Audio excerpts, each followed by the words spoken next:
وَإِذِ اسْتَسْقَىٰ مُوسَىٰ لِقَوْمِهِ فَقُلْنَا اضْرِب بِّعَصَاكَ الْحَجَرَ فَانفَجَرَتْ مِنْهُ 12 عَيْنًا قَدْ عَلِمَ كُلُّ أُنَاسٍ مَّشْرَبَهُمْ كُلُوا وَاشْرَبُوا مِن رِّزْقِ اللَّهِ وَلَا تَعْثَوْا فِي الْأَرْضِ مُفْسِدِينَ وَإِذْ قُلْتُمْ يَا مُوسَىٰ لَن نَّصْبِرَ عَلَىٰ طَعَامٍ وَاحِدٍ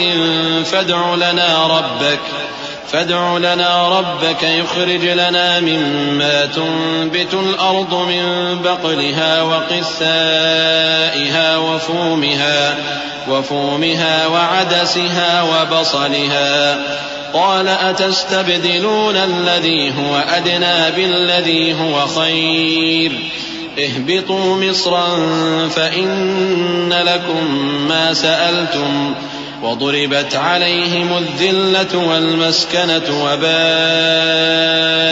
بغضب من الله ذلك بأنهم كانوا يكفرون بآيات الله ويقتلون النبيين بغير الحق ذلك بما عصوا وكانوا يعتدون۔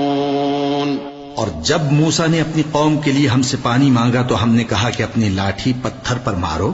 انہوں نے لاٹھی ماری تو اس میں سے 12 چشمے پھوٹ نکلے اور تمام لوگوں نے اپنا اپنا گھاٹ معلوم کر کے پانی پی لیا۔ ہم نے حکم دیا کہ اللہ کی عطا فرمائی ہوئی روزی کھاؤ اور پیو اور زمین میں فساد نہ کرتے پھرنا۔ اور جب تم نے کہا کہ موسیٰ ہم سے ایک ہی کھانے پر صبر نہیں ہو سکتا تو اپنے پروردگار سے دعا کیجئے کہ ترکاری اور ککڑی اور گیہوں اور مسور اور پیاز وغیرہ جو نباتات زمین سے اگتی ہیں ہمارے لیے پیدا کر دے۔ انہوں نے کہا کہ عمدہ چیزیں چھوڑ کر ان کے بدلے ناقص چیزیں کیوں چاہتے ہو؟ اگر یہی چیزیں مطلوب ہیں تو کسی شہر میں جا اترو، وہاں جو مانگتے ہو مل جائے گا۔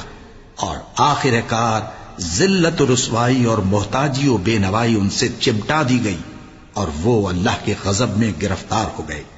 یہ اس لیے کہ وہ اللہ کی آیتوں سے انکار کرتے تھے اور اس کے نبیوں کو ناحق قتل کر دیتے تھے، یعنی اس لیے کہ نافرمانی کیے جاتے اور حد سے بڑھے جاتے تھے۔